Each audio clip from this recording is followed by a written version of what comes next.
Bonjour à toutes, bonjour à tous, merci de me retrouver pour cette nouvelle vidéo. Aujourd'hui le sujet, ce sont les fameux signes que peuvent faire nos défunts pour se manifester. On sait très bien que les deuils sont des périodes de vie très compliquées et nos défunts le savent. Et parfois, si ils le peuvent, bien sûr, ils vont nous positionner des signes, question de nous rassurer ou de nous faire du bien. Nous allons voir dans cette vidéo les 10 signes que les défunts peuvent déposer pour que vous puissiez vraiment prendre conscience de leur présence. Mais avant, il faut bien comprendre l'évolution. D'abord, une âme, elle n'est pas obligée d'évoluer. Elle peut rester sur le plan physique. Elle n'a pas forcément une évolution rapide. Si elle reste sur le plan physique par un certain temps, on peut la classifier en entité de bas astral. Les signes, dans ce cas, sont totalement différents. Puis ensuite, l'âme va probablement évoluer. Quand elle évolue, elle passe par une phase intermédiaire qu'on appelle le moyen astral. Là aussi, les signes ne sont pas pareils. Une fois que l'âme a évolué, qu'elle est sur les plans supérieurs, là, les signes sont totalement différents. Donc, vous l'avez compris, les signes que peuvent laisser vos défunts ne sont pas les mêmes selon le positionnement de l'âme. Dans cette vidéo, nous allons donc voir les signes selon le positionnement de l'âme. Première partie de la vidéo, nous verrons les signes lorsque l'entité n'a pas évolué, qu'elle est encore sur le plan physique. Deuxième partie de la vidéo, nous verrons les signes lorsque l'entité est en pleine évolution, ce qu'on appelle le moyen astral, et je vous expliquerai rapidement. Troisième partie de la vidéo, nous verrons également les signes lorsque l'entité est retournée chez elle sur les plans supérieurs, lorsqu'elle a évolué. Les signes sont totalement différents car le niveau vibratoire n'est pas le même, mais je vais tout vous expliquer. Dans cette vidéo, je vous donnerai également une planche de radiesthésie pour savoir si vous avez malheureusement perdu quelqu'un il y a peu de temps ou même un petit peu plus longtemps, où est positionnée l'âme. Est-ce qu'elle est encore sur le plan physique? Est-ce qu'elle a évolué sur les plans supérieurs ou est-ce qu'elle est en transition? Je vous expliquerai comment utiliser cette planche, ce qui vous permettra peut-être aussi de comprendre les signes, les interpréter, pour savoir peut-être que ce signe est tel ou telle âme. Comme quand je vous le rappelle, les signes sont différents selon le positionnement de l'âme sur les différents plans. Cette planche de radiesthésie, vous la trouverez sur un drive dans la description de la vidéo. Vous verrez un Google Drive, vous cliquez dessus et ça sera un lien PDF, vous pourrez la télécharger. Voilà, je vous expliquerai juste après comment ça fonctionne. Allez, première partie de la vidéo, c'est parti. Quels sont les signes des âmes qui n'ont pas évolué, qui sont encore sur le plan physique? Première partie de la vidéo. Quels sont les signes d'une âme qui est encore présente sur le plan physique et qui n'a pas évolué? Alors je vous fais un petit rappel rapide, je l'avais expliqué dans pas mal de mes vidéos, mais parfois des âmes n'évoluent pas. Normalement, ça se passe comme ça. Le corps physique s'arrête, donc arrêt cardio, puis une mort définitive, et à partir de là, l'âme va commencer à se détacher progressivement du corps physique. Et pendant, on va dire, l'arrêt cardio-respiratoire, ou les premiers instants, une lueur va être détectée par l'âme, c'est souvent les points lumineux qui sont vus lors des EMI. L'âme va être captée par cette lueur, où elle va sentir parfois un amour inconditionnel, et là on va retrouver vraiment les expériences qui sont vécues en EMI. Cette porte, cette lueur, est une ouverture sur le moyen astral, qui est un plan intermédiaire pour retraiter l'âme, pour qu'elle puisse retourner sur les plans supérieurs, là où est sa maison. Mais parfois des âmes ne captent pas le signal, tout simplement parce qu'elles ont peur. Une âme n'évolue pas pour différentes raisons. La première raison, la plus connue, ce sont les morts violentes, rapides. L'âme ignore qu'elle est morte, surtout si la personne de sa vie physique n'était pas spirituelle. Elle ne comprend pas ce qui arrive, notamment sur des accidents de voiture ou des accidents de santé ou des morts très rapides et surtout inattendues. Certaines âmes n'évoluent pas car elles ont acquis un patrimoine et ne veulent pas le quitter au niveau physique, par exemple. Et puis il y a des âmes qui ont des problèmes de leur vie physique également, qui ont des vibrations basses, de la colère, de la frustration, qui veulent se venger, ou qui sont dans des situations où elles refusent d'évoluer pour régler des problèmes. Mais c'est pas souvent par rapport à de l'empathie, c'est plus par rapport à des problématiques. Certaines âmes n'évoluent pas pour de multiples raisons qu'on ignore encore. Et ces âmes, elles vont donc rester sur notre plan physique pendant un certain temps. Et là, les signes sont très divers. Alors ce qu'il faut mémoriser, comme je vous l'ai dit, ces âmes, elles n'ont pas une grande vibration. Donc les signes qui vont se manifester ne seront pas des signes très subtils, très doux. Ce sont des signes plutôt parfois spectaculaires ou parfois anxiogènes. Le premier signe constaté d'une entité de bas astral, parce que oui, on la nomme entité de bas astral. Alors après, on peut la faire évoluer par un passage d'âme, mais pour l'instant, on la considère comme ça. Entité de bas astral parce qu'on n'a pas évolué, tout simplement. C'est pour ça qu'on donne ce nom. Le premier signe réel, c'est tout ce qui est perturbation électrique ou électromagnétique.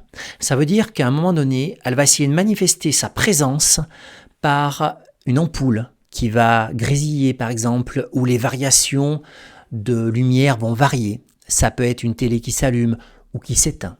Ça peut être des variations électriques de tout appareil qui est branché. Car oui, les âmes, on va dire que les entités de bas astral, peuvent interagir, comme c'est de l'énergie, sur l'énergie des rayonnements électromagnétiques. Donc généralement, quand vous voyez une variation de lumière ou autre, alors attention, ça peut être le compteur électrique, ça peut être votre alimentation électrique, il y a plein de raisons aussi, c'est pas tout le temps des entités, je vous rassure. Mais par contre, vous constatez un phénomène qui ne se passe jamais, toute votre installation est très propre et nickel, et là vous voyez une ampoule qui s'éteint, qui s'allume, ou des variations comme ça. C'est généralement une entité qui n'a pas évolué. Car on le verra sur les plans supérieurs, c'est beaucoup plus subtil. Chaque intervention, je le dis bien, est en fonction de la vibration de l'entité. Donc une des premières causes, perturbation de certains appareils, certaines lampes, ampoules, électriques ou bien électromagnétiques. Le deuxième signe d'une entité de bas astral, d'une entité qui n'a pas évolué, ce sont les variations de température, mais généralement à la baisse. Vous avez une température dans votre maison, les fenêtres sont fermées, il n'y a aucune raison, et là vous sentez de suite que la température baisse de quelques degrés, ou vous sentez un souffle d'air plus froid, plus frais, mais généralement toujours à la baisse. Si vous regardez bien, parce que ça peut être aussi un courant d'air, qu'il n'y a aucune raison d'avoir cet afflux de froid, ça peut être la manifestation d'une entité de bas astral, qui se manifeste autour de vous de par sa présence. Alors quand je redis ça, ça peut être un de vos défunts qui n'a pas évolué. Ça peut être également une entité qui n'a rien à voir avec vous. Mais la baisse subite d'une température de quelques degrés peut être la manifestation également d'une présence ou d'un signe d'une entité de bas astral. Le troisième signe de la présence d'une entité de bas astral dans votre environnement, c'est une sensation de présence, et ça c'est très fréquent. Ça a été remonté de multiples fois.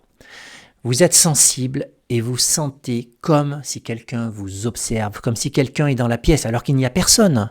Vous pouvez voir peut-être aussi votre animal, un chat notamment, qui ont des capacités médiumniques, qui vont regarder un point de la pièce et vous sentez une présence. Ça peut être l'entité qui se manifeste, qui est ici, qui vous observe. Alors, il n'y a pas de risque en soi, mais cette présence, elle va plutôt être anxiogène ou malaisante. On n'est pas sur quelque chose de positif. Pas négatif non plus, mais ça va générer chez vous une forme d'anxiété. Ça, ce sont des cas qui ont été relevés de multiples fois. Lorsque vous visitez certains endroits ou vous allez dans certains hôpitaux, vous pouvez le ressentir.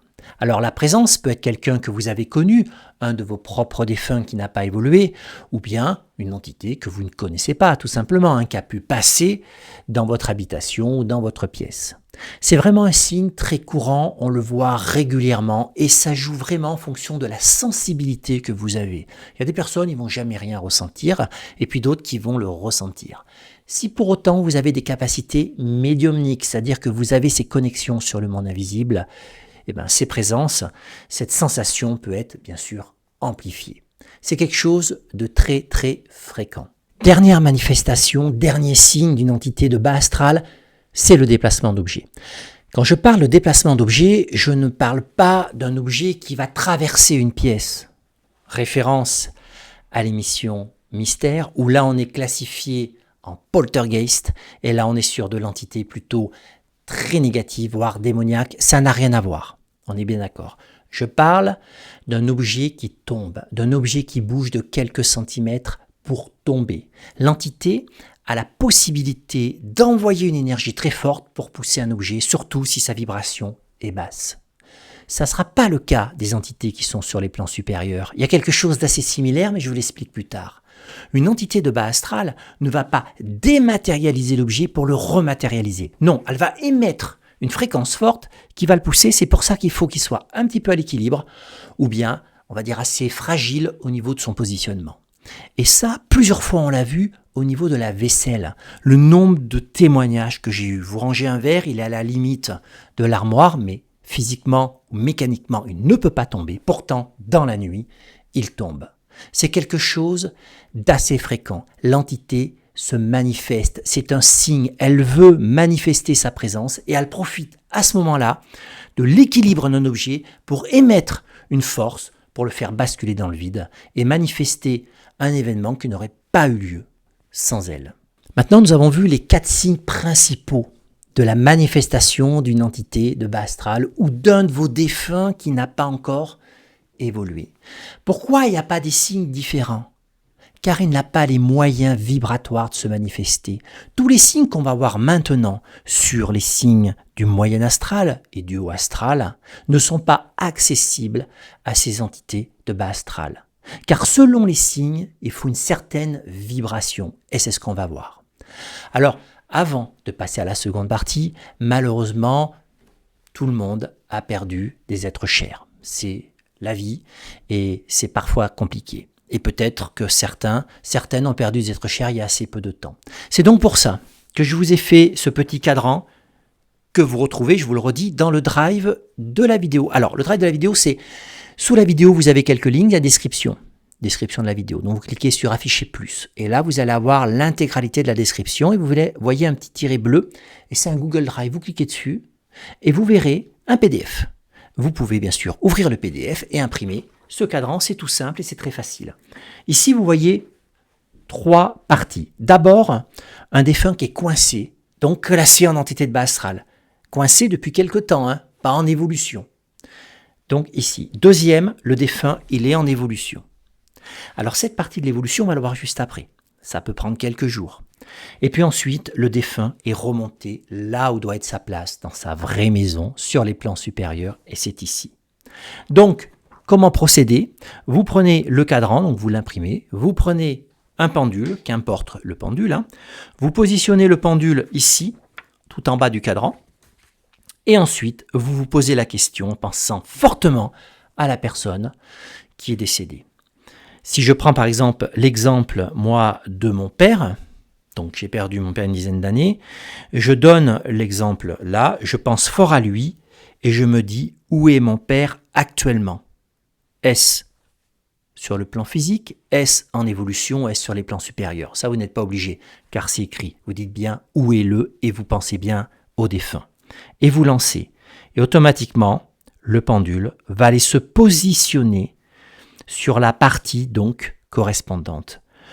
Moi, il a évolué. Alors, il a évolué, bien sûr, ça fait 10 ans. Mais si vous perdez, par exemple, quelqu'un et que vous êtes dans la semaine qui suit, il y a de fortes chances qu'il soit là. Faites-le parce que, en fonction des signes que vous percevez, pour savoir si c'est tel ou tel défunt, il est intéressant de savoir où est positionné le défunt. Maintenant, on va passer à la deuxième partie de la vidéo, les signes d'un défunt en pleine évolution. Un défunt qui est en pleine évolution, c'est quelque chose d'important dans sa vie d'âme. C'est une transition. Je vous rappelle que logiquement, une âme ne doit pas rester longtemps sur le plan physique. Certains restent peut-être et sont, entre guillemets, en évolution plus tardive, mais c'est rare. Généralement, quelques instants après la mort du corps physique, il y a le point lumineux. Le point lumineux, c'est la porte du moyen astral. Le moyen astral, c'est l'antichambre du haut astral. Et les âmes évoluent sur le moyen astral pour se remettre, on va dire, en condition pour revivre sur les plans supérieurs. Car je vous rappelle qu'une âme, parfois, elle est un petit peu abîmée par rapport à la vie terrestre. Ce qui est normal, mais c'est une belle expérience. Mais elles sont vite remasterisées pour retrouver leur place. Le moyen astral, l'âme a des autorisations. C'est-à-dire qu'à partir de là, elle a l'autorisation de remanifester son existence réellement auprès du monde physique. Et ça, c'est super important, vous allez comprendre pourquoi. Je reprends une entité de bas astral, il n'y a pas d'autorisation. Elle est sur le plan physique, elle n'a pas les connexions au plan supérieur, elle fait ce qu'elle peut par rapport à sa force. Un moyen astral, ça y est, vous avez mis le pied dans les couloirs du haut astral. Et là, vous avez deux possibilités. Il y a deux signes.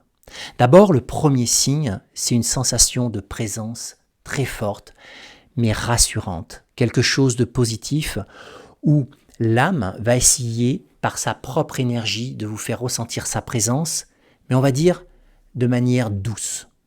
Pas une présence anxiogène, angoissante, comme une entité de bas astral. Ça, c'est le premier signe, et c'est assez fréquent. Mais le deuxième signe, et celui-ci il est assez incroyable, c'est le rêve, mais un rêve très particulier. Quand l'âme évolue dans le moyen astral, ça va durer que quelques jours. C'est assez rapide. Elle a encore une connexion, un pied dans le plan physique. Donc, elle va essayer de se manifester. Ça dépend aussi de la vibration de l'âme. Certaines n'y arrivent pas. Donc, si ça ne vous arrive pas, n'en voulez surtout pas à l'âme. Elle a peut-être essayé, mais elle n'y est pas arrivée. Ça va être un rêve très particulier, un rêve très différent des rêves de l'inconscient. Ça va être un rêve où l'âme va se manifester en vous disant au revoir ou en vous passant un message, mais un message positif. C'est-à-dire qu'à l'issue de ce rêve, quand vous allez vous réveiller, vous ne serez pas anxieux, vous ne serez pas triste, mais étonnamment, vous serez presque rassuré, car le message passé de cette âme aura eu un effet très positif sur vous. Les faits que je vous dis ont été relatés de nombreuses fois, et à chaque fois, c'est la même version. Alors cette version, je la connais très bien parce que je l'ai moi-même vécue. Mon père, étant décédé, était marié. Et sa femme, qui n'est pas ma mère, car mes parents se sont séparés quand j'étais très jeune, que j'aimais énormément, également décédée. Elle est venue dans un de mes rêves. Et je me rappelle toujours, elle est décédée avant mon père, et elle me rappelle toujours de ce rêve où elle s'est manifestée. Alors la manifestation, pour l'avoir vécue, je vais vous donner quelques éléments de détail. D'abord, la personne, vous la voyez en parfaite santé. C'est-à-dire que si jamais la personne qui est décédée était en stade final de cancer, par exemple en ayant perdu énormément de poids, en étant branché un petit peu partout et en ayant un teint très pâle, vous la verrez, mais parfaitement bien, en parfaite santé. Vous la verrez aussi par rapport à l'âge où vous êtes habitué à la voir. Ça, c'est super important. Si un enfant fait son rêve, il verra son grand-père, mais sous la forme d'un grand-père et non pas d'un jeune homme de 25 ou 30 ans. Sous la forme la plus familière. Mais qu'importe l'âge, sous cette forme familière, notez toujours une santé exceptionnelle. Donc moi, je la vois arriver dans mon rêve, et je me rappelle toujours dans ce rêve avoir été saisi de la chose, et je lui dis « tu es morte », mais avec plein d'empathie. Et là, elle me répond « oui, je sais ». Et à partir de là, elle me prend les mains et elle me dit « tu prendras bien soin de ton père, il en a besoin. Et rassure-toi, tout va très très bien pour moi ». Elle m'a regardé avec plein d'empathie, un regard assez perçant, je me rappelle, parce que c'est des rêves qui vous marqueront. Hein. Et ensuite, elle est repartie et le rêve s'est terminé. C'est pas mon inconscient qui a fait ce rêve-là, c'est quelque chose au-delà. Si la personne est médium, elle peut capter ça directement. Mais pour le commun des mortels, où on bloque nos capacités médiumniques, l'âme va profiter de l'endormissement de votre conscience du cerveau, ou que la conscience de l'âme elle est pleine, pour vous passer ce message. Et c'est tellement fort que généralement le matin, c'est un rêve que vous n'oubliez pas. Car parfois, on a des connexions. Je vous ai parlé des guides. Et bien là, les rêves, on l'oublie parfois, si on note pas ou si on ne se réveille pas. Là, c'est tellement puissant que c'est ancré comme dans un disque dur. Ce genre de phénomène est très très fréquent. Je suis sûr que parmi celles qui m'écoutent, certains l'ont déjà vécu. Quand vous vous réveillez le matin, ou parfois même ça vous réveille pendant la nuit, vous sentez une forme de bien-être, d'être rassuré. La personne, elle a passé 2 ou 3 messages. Généralement, elle vous dit que tout va bien pour elle. Donc de ce côté-là, ça va bien. Elle vous passe un message en vous disant « je ne vous oublie pas ». Prends soin de ton père, de ta mère, de ta sœur, qu'importe qui c'est. Et puis, elle vous passe un message comme quoi elle est réellement présente et qu'elle va évoluer. Et tout ça faisant que vous êtes relativement bien en vous réveillant. Et bien généralement, ces messages sont passés pendant cette étape du moyen astral. Oui, on le verra, il y aura des rêves très lumineux sur la dernière partie de la vidéo, mais les messages ne sont pas les mêmes. Je vous donnerai bien la distinction. Quand vous vivez cette expérience, c'est vraiment que l'âme est en train d'évoluer. Et toutes les âmes qui peuvent le faire le font.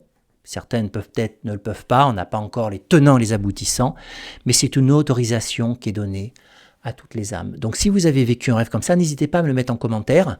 C'est quelque chose d'assez incroyable et c'est quelque chose qui fait vraiment du bien pour aider au deuil. Donc si je conclus, l'étape du moyen astral, soit c'est une sensation de présence mais réconfortante avec une belle vibration, soit c'est un rêve, un message comme ça. Maintenant, nous allons voir les signes lorsque l'âme est sur les plans supérieurs et là, vous verrez, c'est un tout autre registre. La personne chère que vous avez perdue, maintenant, est sur les plans supérieurs. Elle va aussi pouvoir se manifester. Mais il faut savoir qu'une chose, c'est que sur les plans supérieurs, c'est très hiérarchisé, je vous l'avais expliqué. Les plans supérieurs sont sous forme de strates, d'étages. J'en avais parlé dans une autre vidéo. Et certaines âmes, qui sont donc bien sur les plans supérieurs, n'ont peut-être pas toujours la capacité à pouvoir communiquer avec le monde physique. Ce sont des âmes qui ont une certaine forme d'évolution. Alors, ce qu'elles vont faire, c'est qu'elles vont passer par votre guide, si elles n'ont pas les capacités. Et pour celles qui ont les capacités, je vais vous donner donc les signes qu'elles vont pouvoir émettre. Alors, le premier signe, c'est le rêve, toujours pareil, mais différent. C'est pour ça que j'enchaîne dessus, pour que c'est bien comparé avec celui que je vous ai dit avant. C'est le rêve super lumineux. C'est-à-dire que l'âme, vous allez voir la personne pareil, sous sa santé la plus parfaite, à l'âge que vous avez l'habitude de la voir. Et là, vous allez avoir un échange. Le message, souvent, il peut être moins bref que sur le moyen astral, où là, c'est juste un petit message. Il peut y avoir un échange où il peut y avoir un contact physique. C'est-à-dire que le nombre de fois que l'âme peut vous prendre dans les bras et là, vous sentez une forme d'amour inconditionnel, c'est vraiment assez fréquent. C'est-à-dire que la personne, l'âme de la personne se remanifeste dans votre rêve pour vous apporter vraiment tout son amour. C'est quelque chose qui est assez fréquent, on va dire, mais qui n'est pas systématique. Et ce qui est très important, c'est que si vous ne l'avez pas vécu avec une forme d'âme, n'en voulez pas à l'âme. Elle n'a peut-être pas encore le niveau vibratoire pour le faire, car cela nécessite une hiérarchie sur le plan supérieur. Et toutes n'y ont pas accès. Ça, c'est la première chose, le rêve. Et puis la deuxième chose aussi, qui est un autre signe, mais assez proche, c'est la canalisation, la guidance. C'est-à-dire qu'à un moment donné, vous allez avoir la sensation qu'elle est présente et votre intuition va vous donner des informations. Et c'est peut-être l'âme qui donc, un des défunts très proche de vous, qui vous pose cette information, un peu comme un guide.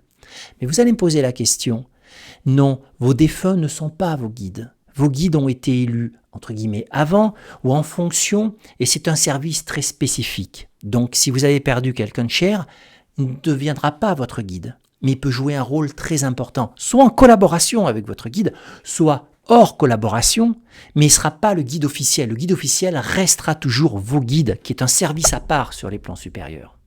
Donc, cette âme-là sera présente également pour vous aider, pour vous avertir, toujours si son plan supérieur, les plans supérieurs lui permettent, bien sûr, cet accès, ça dépend de sa vibration, et vous passera certainement des messages par l'intuition, par des formes de canalisation.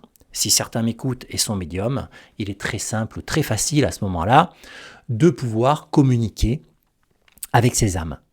Quand vous allez voir un médium et que vous souhaitez avoir de l'information sur un défunt, et si le défunt peut communiquer avec le médium, c'est le même principe, sauf qu'à une étape intermédiaire, c'est le médium.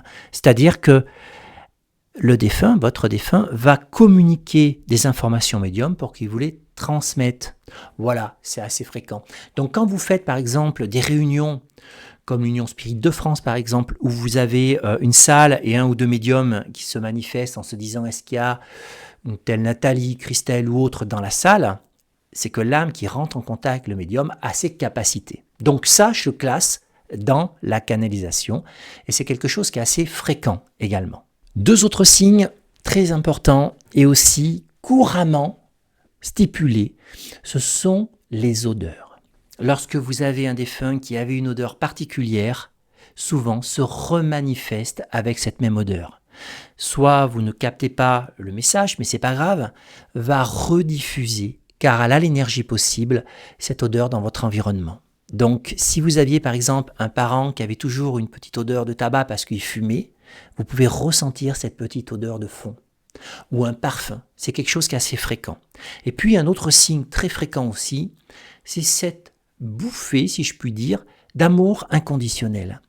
Ça, je vous en avais parlé avec les guides sont capables de le faire, mais parfois, ce sont aussi des défunts qui ont une très très belle vibration. C'est-à-dire qu'ils arrivent à redescendre sur le plan physique, à vous envelopper, et de par ce fait, vous envoyez une énergie tellement forte au niveau de vos corps énergétiques que ça restimule chez vous des neurotransmetteurs très forts, vous donnant cette sensation d'amour inconditionnel. Là, on est, si vous l'avez vécu, sur des âmes qui vibrent assez haut, qui ont ces capacités à être sur des plans supérieurs relativement hauts. C'est donc pour ça que si vous ne le vivez pas, n'en voulez jamais à une âme que vous avez malheureusement perdue ou une personne que vous avez perdue, de ne pas le faire. Elle aimerait peut-être le faire, mais elle n'a pas la capacité vibratoire. Donc c'est bien pour ça que je dis ça, n'en voulez jamais à une âme qui ne se manifeste pas. C'est pas qu'elle ne veut pas forcément, c'est peut-être qu'elle ne peut pas. Mais il y a des âmes qui, oui, le font. C'est bouffé d'amour inconditionnel. Ça, c'est un signe relativement fort. Autre point très intéressant, c'est ce qu'on appelle les animaux messagers. Un animal messager, c'est un animal qui va se manifester auprès de vous avec un comportement étonnant, je dirais presque bizarre, anormal, et souvent, ce seront des oiseaux ou certaines formes d'insectes comme les libellules ou les papillons. Alors moi, vous savez, je suis cartésien. Si je vois un oiseau, je ne pense pas forcément à un défunt. Mais parfois, certaines situations sont incroyables. Et vous savez que les animaux ont une sensibilité vraiment au rayonnement électromagnétique très très fort, ont une grande sensibilité et peuvent supporter l'impulsion d'un défunt, des plans supérieurs, qui va influencer son comportement, et vous allez avoir par exemple un oiseau qui va se poser, alors en temps normal sauvage, à 1 mètre de vous et va vous fixer, comme si l'oiseau était hypnotisé. Et bien ce phénomène, il existe réellement, tout en étant cartésien. C'est-à-dire que l'âme, sur les plans supérieurs, alors ça relève aussi un certain niveau vibratoire, c'est pas toutes les âmes qui peuvent le faire, vont émettre de l'information vibratoire à l'oiseau qui va être comme hypnotisé, car très sensible au rayonnement énergétique électromagnétique, et sans réellement comprendre pourquoi, va se poser, va tourner le regard vers vous et vous regarder. Souvent, c'est le regard du défunt par l'animal. C'est des cas pas toujours très fréquents, mais c'est toujours des cas qui résonnent, parce que c'est rare. Quand vous voyez un oiseau qui se pose à 1 mètre et qui vous regarde et qui vous fixe, alors qu'en temps normal, c'est un oiseau peureux, c'est assez incroyable. Ça, c'est un vrai signe que le défunt se manifeste par la conscience de l'animal qu'il a, entre guillemets, hypnotisé, pour se positionner devant vous, pour que le message passe. Maintenant, on va voir les animaux, parce que c'est pas tout les animaux. Alors pour les animaux, c'est souvent des oiseaux ou parfois des insectes, notamment papillons, libellules, on va le voir. D'abord, celui qui se manifeste peut-être le plus, qui est le plus connu, c'est le rouge-gorge. Le rouge-gorge, c'est un petit oiseau, vous savez, avec ici ces roses rouges, très fréquent en France. Si vous voyez un rouge-gorge qui se pose devant vous, qui vous regarde, qui vous fixe de manière anormale, ça peut être vraiment une carte de visite d'un de vos défunts. C'est vraiment le symbole de visite et de réconfort. C'est peut-être l'oiseau le plus fréquent, entre guillemets, utilisé par les plans supérieurs pour vous passer un petit message en se disant « je vais bien, tout va bien et je viens te voir ». Ensuite, vous avez le papillon et la libellule, qui sont 2 insectes trop représentatifs de la métamorphose et du changement. Quand vous avez perdu quelqu'un, un défunt, souvent ils se manifestent rapidement, eux. Le rouge-gorge, vous pouvez le voir des années après le défunt. Mais le papillon et la libellule peuvent être quelque chose d'assez rapide. Vous perdez quelqu'un, et 3 semaines après, vous voyez un papillon qui se pose, parfois même sur votre main, ou autre, sans raison particulière, une espèce qui n'est pas très courante aussi, ou une libellule, et qui vous fixe et qui ne bouge pas. C'est vraiment la carte de visite de la transformation, de la métamorphose, c'est-à-dire je suis passé du plan physique au plan supérieur, et ça y est, je suis installé sur les plans supérieurs. Donc c'est vraiment quelque chose dans ce but-là, c'est un autre message pour assurer, pour dire ça y est, la transition s'est bien faite. Et puis ensuite vous avez les corbeaux et les pies qui passent plutôt des messages un peu plus solennels, c'est un peu plus complexe. Et puis vous avez probablement d'autres animaux aussi, soi-disant qui peuvent influencer un chat qui va vous fixer pendant un quart d'heure, 10 minutes. Vous n'allez pas comprendre, vous le regardez, il vous regarde, vous restez à côté, vous regardez, vous regardez encore. Alors, ça peut être simplement qu'il a envie de vous regarder. Mais parfois aussi, j'ai lu que les défunts qui vibrent haut ont la capacité aussi d'influencer certaines formes d'animaux, comme les chats, par le regard. Voilà. Donc, mémorisez bien les rouges-gorges, carte de visite, je vais bien, les papillons et les libellules. Ça y est, j'ai évolué et la transition est faite. Voilà, les messagers animaux. Maintenant, on va voir le dernier cas, celui qui est assez incroyable dans cette fin de vidéo. Le dernier cas, qui est assez incroyable, c'est un phénomène qui n'est pas explicable par la physique mécanique. C'est l'apparition d'objets. Alors, je vais m'expliquer. Vous vous rappelez tout à l'heure, quand j'ai parlé d'entité de bas astral, elle était capable de pousser un objet en équilibre pour manifester sa présence de manière un petit peu spectaculaire, anxiogène. Là, non. C'est une apparition d'objets, on va dire presque magique. C'est pas anxiogène, ça va apporter un message de douceur et de réconfort. Je vais vous donner un exemple et après je vous explique le phénomène rapidement. Vous avez un couple, madame décède, et puis elle avait perdu sa bague, peut-être de fiançailles, qu'importe, ou de mariage. Et puis le monsieur a cherché sa bague, car c'est un vrai souvenir, mais qu'importe. Il se lève un matin, et il voit sur la table de nuit, sans aucune raison, alors que ça faisait des années qu'il n'avait pas retrouvé cette bague, peut-être plusieurs mois que sa femme était défunte, il voit cette bague sur la table de nuit qui est apparue comme par magie, comme par miracle. Car oui, c'est un miracle. Il n'y avait rien. Ça s'appelle de la dématérialisation. La bague était quelque part, perdue sur le plan physique, pour être rematérialisée à un instant donné pour apporter un message. Ce phénomène s'appelle le phénomène JOT. Just one of those things. Alors, excusez-moi pour mon anglais. C'est un terme qui a été inventé par la chercheuse Mary-Rose Barrington pour classifier ces incidents, parce qu'on peut voir ça aussi comme des incidents ou des objets qui semblent défier les lois de la physique mécanique. Ces cas ont été relatés de nombreuses fois. Apparition d'objets comme par magie à un endroit donné, alors que c'est inexplicable, car personne n'aurait pu le positionner.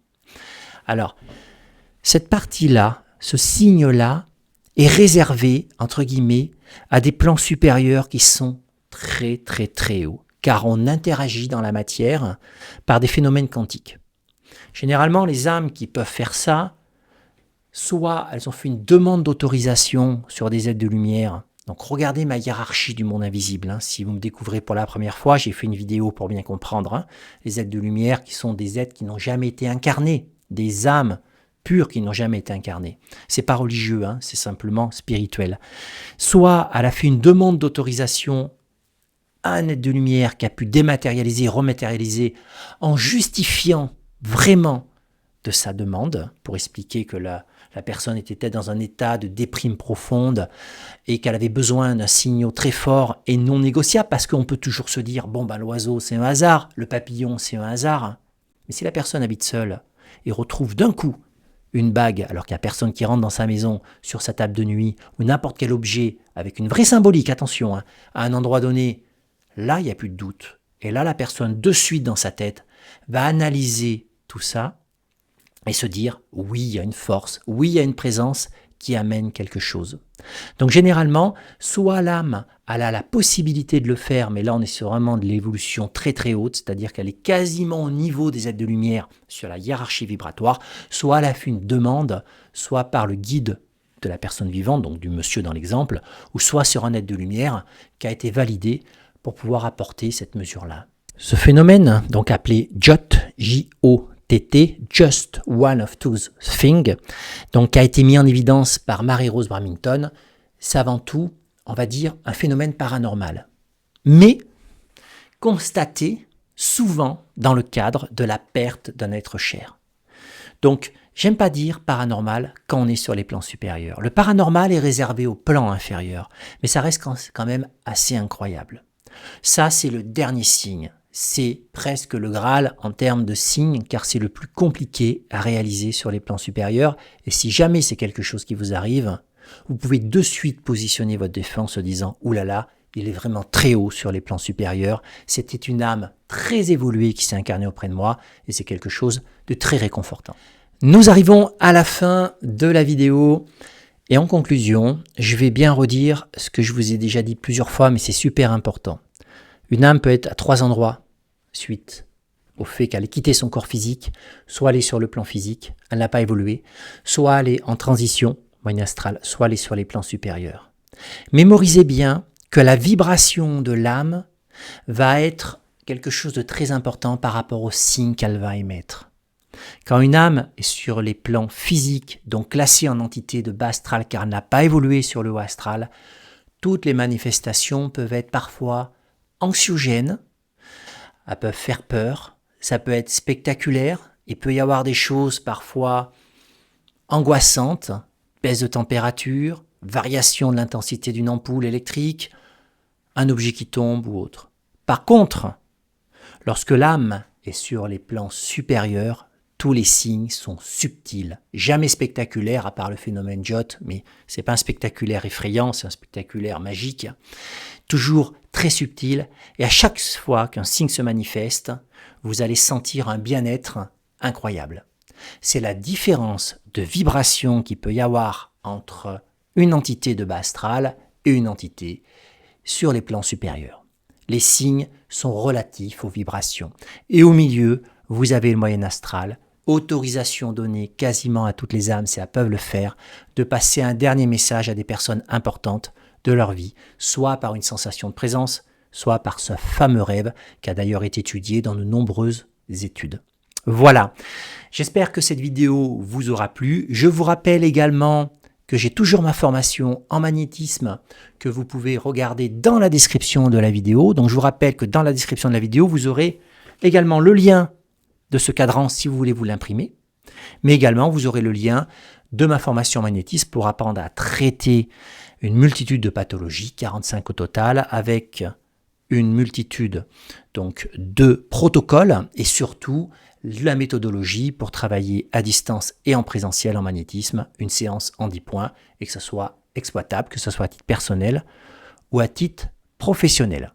Le but de la vidéo étant aussi de donner parfois du réconfort à des personnes qui ont perdu des personnes très proches.